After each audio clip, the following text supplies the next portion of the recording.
Hey family, in today's video I'm going to show you how to properly make aloe vera oil for massive hair growth, so stay tuned. If you're a new viewer, welcome to Gift Naturals and DIY.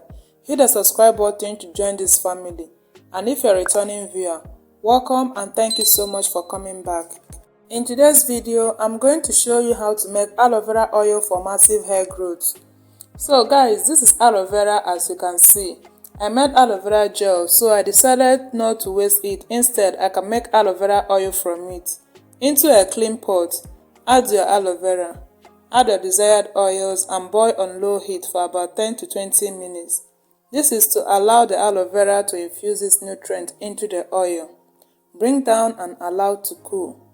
Strain the oil out into a clean pot and store in a container.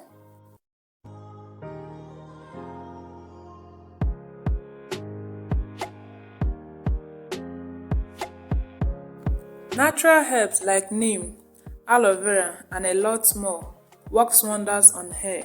Some people keep doubting the potency in natural herbs, but I tell you today that it works. I have so many videos on natural herbs for hair growth. Pick any one, stick with it for at least 1 month to 2 months. Be consistent and be patient. You will definitely see results. If you are still struggling with establishing a hair care routine for your hair, please ask questions. I'm in the comment section. If you enjoyed this video, give it a thumbs up and subscribe for more videos. Thank you so much for watching this video. See you in my next one. Bye.